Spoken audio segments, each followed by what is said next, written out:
Even men at the top of their game find themselves wanting more from life. Whether it's more meaning, unshakable confidence, a bigger impact, more money, deeper love, a hotter sex life, or a powerful legacy. Find out how good your life can be on this episode of Man Alive. Also, as I've supported men in their love and work lives for 15 years now, many men ask for the right words to say to be more successful, attractive, and desirable. But I found it's not so simple as giving scripts or lines because every man is different. So giving words or scripts would be like giving a tall, thin man a shorter, wider man's pants, or vice versa. The words have to make sense for you and your personality, and there's so much happening beneath the surface that people are responding to. If you're interested in how to become a better lover and leader in your own unique way, go to shanajamescoaching.com/quiz, or you can text ALIVE to 44144. It only takes a couple minutes and you'll start to get an idea of how you can be both more respected and desired. After you fill it out, we can schedule a time to review your quiz and talk about your specific challenges and desires. So again, go to either shanajamescoaching.com/quiz or text ALIVE to 44144. That's ALIVE to 44144. Enjoy this episode of Man Alive. Hello, and welcome to this episode of Man Alive. I'm your host, Shana James, and I'm here today again with a solo episode because I've been thinking a lot. And one of the things I've been thinking about that has come to mind is the unexamined reason that sex and intimacy fades. When a relationship starts, right, we have this chemistry, these hormones. Stan Tatkin and other psychologists talk about the cascade of biochemistry, the rush of chemicals that come in that feel like love and like passion. And we start to depend or think we need to depend on this physical chemistry. And so it seems as that physical chemistry fades, or we call it the honeymoon phase, as it ends a year, sometimes 6 months, sometimes a year and a half later, that once that's over, that we are destined for sex and intimacy fading. And what I've found is that that's not true. But we have our attention. We have our attention on these more solid and concrete aspects of life, or, things that are definitely not sexy. Life creeps in, the bills, the kids, the aging parents, dental work, getting let go from work. I mean, all these things are happening, right? That is true. We can't deny it. And these parts of life overshadow passion and connection, but they're also things that we can't do much about, right? We can't change the fact that we get sick, or that our kids get sick, or our parents, or work. We can't change those things. That could be debatable, actually, right? We do have some control and we can choose certain aspects of our life, but some things are beyond our control. So the thing that I see that people miss is a little bit more in the realm of what you might call the invisible, what we call the connection that happens between people, or that space, or it often happens in silence beyond the things we're saying or doing. And in that realm is where we actually do have control about how our passion and our intimacy goes. So there are a couple of things I wanted to share with you today to help you see how you actually can or have more control over your intimacy and your passion than you may realize. The first part that I see that we miss is I'm going to say this in a way and then I'll explain it because it might not make sense immediately. We don't always allow the moment to reveal itself. We as human beings can get stuck in stories and scripts and structures, even when we don't realize it, right? It's not like, oh, here I'm using a line, or I'm trying to create this game. Even beyond that, beyond our conscious mind, we have structures. First we are supposed to hold hands, then we're supposed to kiss, then we get into bed. And it's like this straight arrow moving forward progress. That's a script that's a way that sex can tend to go. And yet, sex doesn't have to go that way at all, right? When we check into the moment, when we feel what's happening in our own bodies, in our own hearts, and in the shared dynamic between two people, we might find that what I really want to do is be held, or what our partner really wants to do is something that's less seemingly sexual, but that if we actually did it, it could bring us closer together. It could be more playful, it could be more intellectual, it could be anything. And when we think that the path forward to being sexual and intimate is this straight moving arrow, and that anything we do that takes us seemingly backwards in the the progress, then we get stuck, and sex can start to feel rote, or it can start to feel deadened.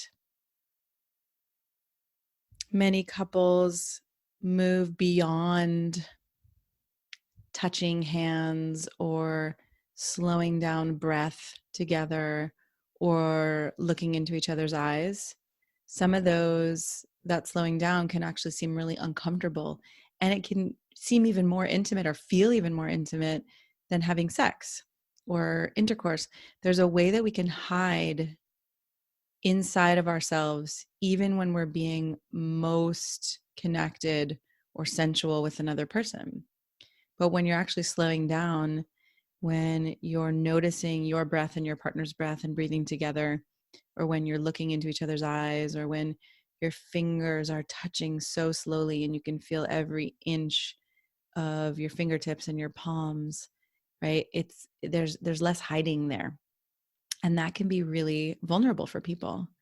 But it's also in those moments of slowing down that the passion has space to burst. Or I'm thinking of a fire where suddenly you're looking into the fireplace and there's flames in one place and they kind of fade in one spot, and then in another spot the flame jumps up and suddenly it's there where it wasn't before. When you slow down, which seems like it might be moving backwards, the flame actually has time to burn, to smolder a little bit more. And between you, this intimacy, this sensuality, this physicality can start to build. So what is it that gets in the way of us doing that, right? What is it that keeps us from exploring, oh, in this moment I feel more playful, in this moment I feel more passionate, in this moment I want you to take me, and in this moment I want more sweet love making, right? Like, what is it that has us kind of rush in and not allow the moment to reveal itself? And when I say the moment to reveal itself, it's like in time, in ways it reveals itself through a desire, something I know, in ways it can reveal itself through a feeling or a sensation in your body. It can reveal itself through some kind of just sense, like, hey, when I feel into the dynamic between us right now, it feels really soft and warm and almost like this honey feeling, and using that as a guide, right? So the moment can reveal itself in many different ways. And what keeps us from slowing down and listening to that, I would say one of the things is often pride. If this doesn't happen right now, then it means something about me, or it means something about our relationship. It might mean I'm not enough. It might mean I'm not sexy anymore. It might mean my partner doesn't want me anymore. Any of these things that we start to make up, these stories, again, that we can get stuck in. And often these stay below the surface and they're not talked about, because I would say the second thing we miss is that vulnerability is actually a doorway to more connection, to depth and intimacy and hotness. And so if these things are arising, these fears, and instead of actually connecting or communicating about them, we're just rushing forward. So the physicality or the physical pleasure can take the place of the anxiety or the fear or the disappointment or whatever may be arising. Then we are overriding what's actually happening right here, right now. I remember a time where I was being intimate with one of my partners and something was just off. I couldn't really find myself. I couldn't really feel my body. And I just kept feeling flat and kind of odd. And it was actually him who said something. He was like, what is happening right here? Right? Like, what's going on? You don't seem here. Now, he didn't say it in a shaming way or a blaming way or an attacking way or, or a you never can relax when we're being intimate. You're always in your head, or right. There's no shame, blame, or attack. There's actually a genuine curiosity. And I was trying to get myself to the place of saying something like, I don't know what's going on right now, but I am not here. And I can't, I'm looking at you, but I can't totally see you. And so I just want to speak a word for the vulnerability of that too, for both of us, for all of us, whatever gender we are, that sometimes we're afraid of hurting our partner's feelings and saying, this isn't working for me right now, that the other person's going to be hurt. And while that may be true, if we're bypassing that to try to take care of our partner, then we're missing a whole lot of intimacy and connection that could be happening. So in that moment, my partner was the one who actually called it out and asked me what was going on. And we made space for that, which again could seem like going backwards, right? Oh, we're moving forward sensually, and now suddenly we're back into talking or processing. And maybe now we're never going to get to that end goal, right? Which is another part that gets in the way, the story, the structure. There's this end goal that somehow we have to get to the end of sex or orgasm for it to actually fit the story of what's supposed to happen. And in that moment, as I started to check in, I noticed that I had recently attended a funeral and I was confused, right? I was sad. I was confused about what I was actually feeling and how I was actually experiencing this loss. And in some ways, the feelings I was having didn't exactly make sense to me. They felt bigger than they should have, or whatever that was. I wasn't quite able to digest that myself.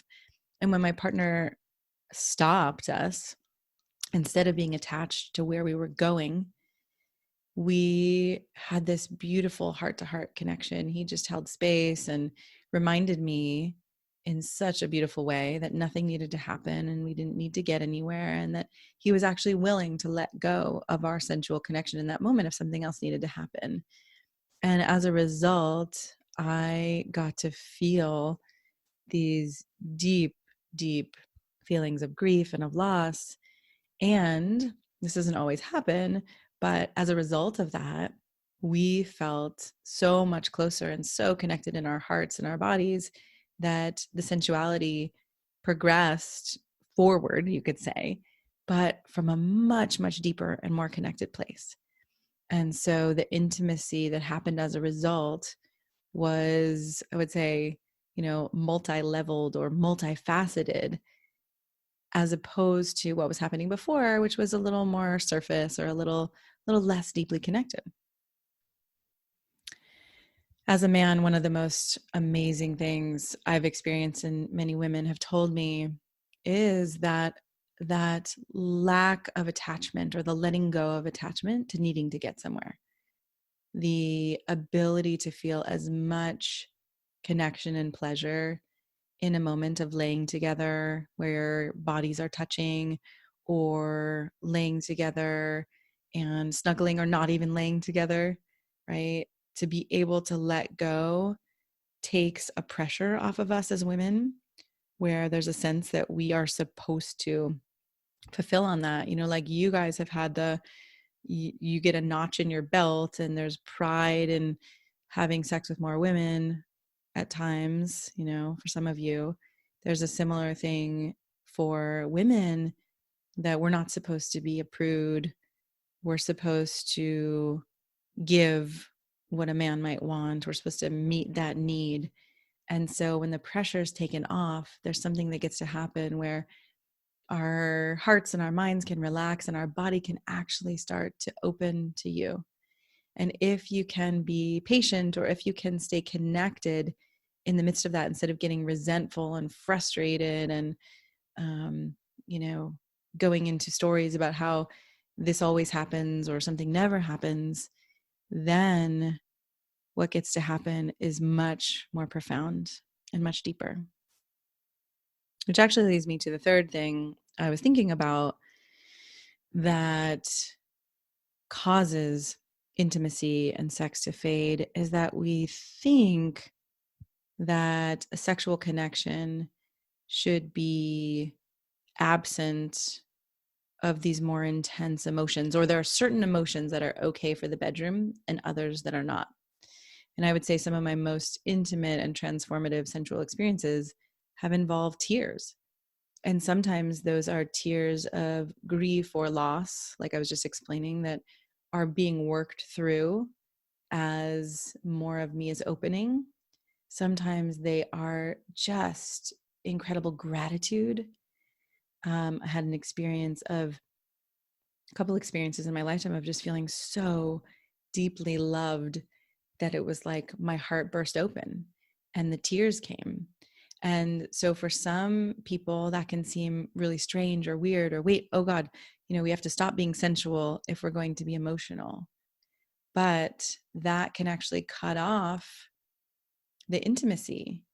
You can stay connected and still allow for these emotions to happen, and they might be yours. You might feel terrified or have a sense of like, oh God, no way. There's no way I'm ever going to cry while having sex. But what would it be like, right? What would it be like if actually there was space for you? If your partner could hold that space and welcome all of you in the midst of having this sexual experience? What if it didn't have to just be physical, but it could be deeply emotional and even spiritual? Right? There's a way that sex can take us beyond ourselves into this merging intimacy that sometimes is with the other person with you, and sometimes it's even beyond that, where the two of you are melting into oneness or into being. What would it be like for you to be allowed to feel all the things you're feeling and to have them actually be part of this healing and opening and intimacy between the two of you? When sex and lovemaking isn't just about getting off or getting over the hump, right? Getting to this place where we are relieving energy, so much more is possible. And it's interesting, right? I mean, as we move toward orgasm, there is this sense of wanting something to happen. And, something it's almost like a train that we can't control. It's moving faster and faster and faster. And we're getting to this place that is so enticing. And at the same time, the more conscious we can be in the midst of that, the more we can actually ride the waves of this energy. I'm imagining surfers like riding bigger and bigger waves, and the thrill of riding these bigger and bigger waves, that we don't actually have to end that experience. That changes things. That changes a sensual experience in a big way. And you can start to explore. There are things like orgasmic meditation or slow sex, kareza. There are different practices that people have created for staying in the energy or in the kind of high energy of that pleasure and not having to release it. And that you can take some of that energy back into your day, back into your work, into your partnership, into your parenting, because it really has nothing to do with sex at that point. It's life energy and vitality. Okay, so I imagine one of the questions you may be having is, how on earth would I start having these experiences if I never have before? And one of the things that's really powerful is to have a conversation. It could be with a partner. It could even be with a date. Dating can be much more profound and intimate and connected, even if it's one date or a series of dates, when you actually bring this kind of consciousness. So you can have a conversation outside of the bedroom about something that you would like to explore, right? If you want to start to explore how the two of you are starting to pay attention to what feels like it's arising in the moment, or the energy that is here between the two of you, rather than just jumping into bed. Or if you want to play with matching your breath as you're sitting together or laying together, or if you want to play with exploring each other's bodies without having it have to snowball into sex. Another great exercise is Betty Martin's 3-minute game, which I think ends up taking 30 minutes or so by the time you do all the different facets of it. But it's a really powerful exercise where with a partner, you're both touching and receiving touch and giving and receiving. However, the giving and receiving is played with in such a way where it's not always that just because you're touching, you're giving. Sometimes you are being touched and you're the giver. So again, you can look up orgasmic meditation, slow sex, Carezza, the Betty Martin 3-minute game. But the first thing I would suggest would be having a conversation outside the bedroom. Most couples, and think about this in your past relationships, most couples don't have a conversation about how they want their sex life to go. So if you've never had that conversation with your partner, you could have it over dinner, or start a little text thread. I'd love to talk to you about this. You could go on a walk, right?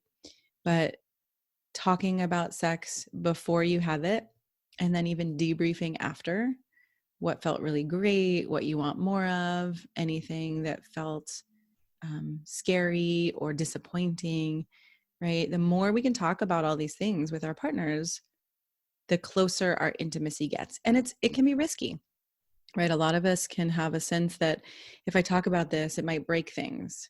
Or if I talk about this, I'm actually going to learn that my partner isn't satisfied with me in certain ways. But wouldn't you rather know that now than 10 years down the road, actually get the story that somehow your partner hasn't been having as much pleasure or feeling as pleased or feeling as connected, right? The sooner you know it, the more you can actually create more connection and more intimacy and more pleasure between the two of you. So the first thing I recommend is starting to have more conversations outside the bedroom. And then the second thing I recommend is to just start paying more attention as you're moving from more friendly connection or daily connection into sensuality.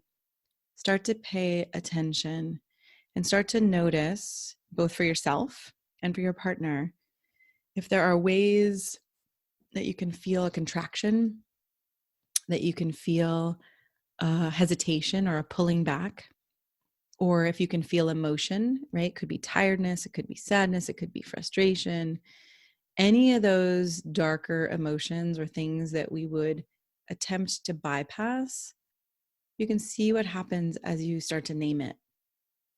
And you can name it in the other person as a curiosity, or you can name it in the field between the two of you. I'm starting to notice that, we're moving into this sensual connection, but something feels a little janky. Something feels a little like we're kind of stopping and starting, or there's something that doesn't feel quite in the flow. I wonder what that is. And the more the two of you can create an agreement that you're going to welcome whatever's there for each other, the more safe it starts to become. Yeah, actually, I felt disappointed today when you left the house and you didn't kiss me goodbye.